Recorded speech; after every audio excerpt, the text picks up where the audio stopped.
Hello everyone and welcome to 9 Inch Charge. Today I want to talk to you about a project of mine that's been going around and round on and off for 20 years, and that is my Wood Elf project.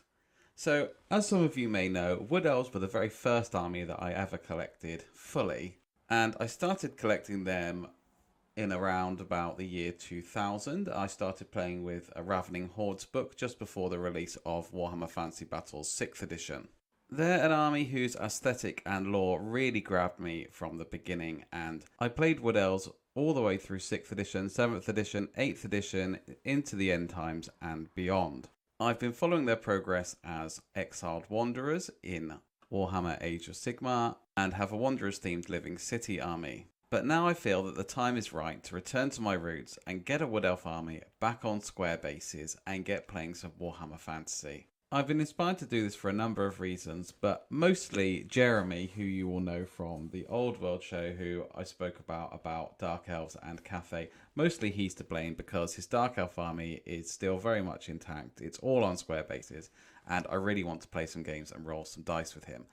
I did have the option of borrowing my friend Dan's High Elf army, but I wanted to have my own army, and of course it could only be Wood Elves. So I've ordered some square bases, I've been digging around in my bits box, and I hope that you come and join me on this journey as I go from bits and pieces to a full 2000 point Wood Elf army and beyond. I've been inspired by John from the Shades of Chaos YouTube channel to do a vlog and let you know how the project is going stage by stage, and also I'll be building and painting for this project on the upcoming Hobby Hangouts, which will be coming back to the channel starting next week.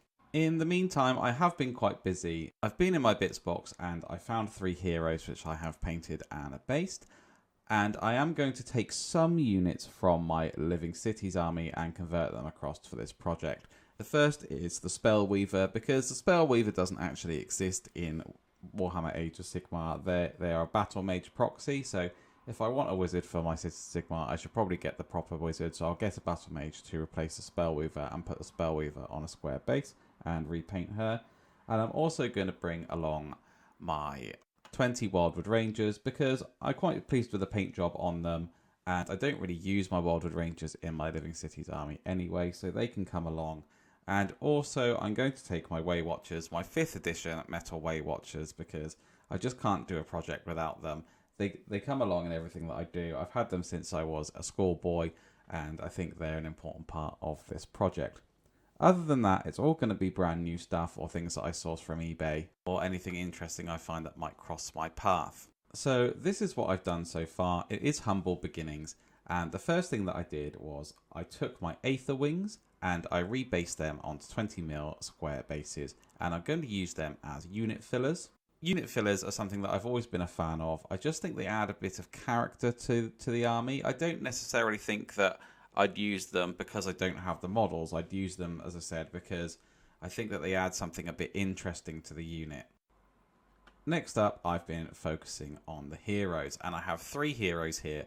Firstly, I have the Shadow Dancer, who I've had for a little while. I bought them on eBay and I use them as an assassin sometimes in Cities of Sigmar, but as I said before with the Spellweaver, they don't actually exist in Age of Sigmar anymore. They're just a proxy, so I'm going to put them back on a square base. I've repainted and based them up.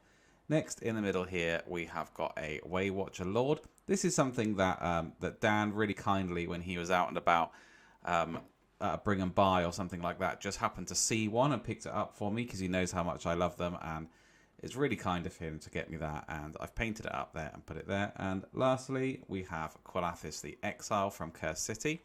I picked her up because I love Kanothi and I wanted to have every single model in the Kanothi range. There's not a lot of models at the moment, but I really liked her, and I actually feel that she's got the same kind of pose and same kind of aesthetic and look as the Way Watcher Lord. So I'm going to use her as a Way Watcher Lord or a Wayfinder in 8th edition. I've only just finished painting her up today actually, and I'm really proud of how she looks. I'm hoping in the future to do more hobby desk videos, show you how I've been doing the bases and things like that, and let you know what's upcoming next. So I think the next thing I'm going to do now is I'm going to rebase the Wildwood Rangers. So that'll be the next unit for episode number 2 of this vlog.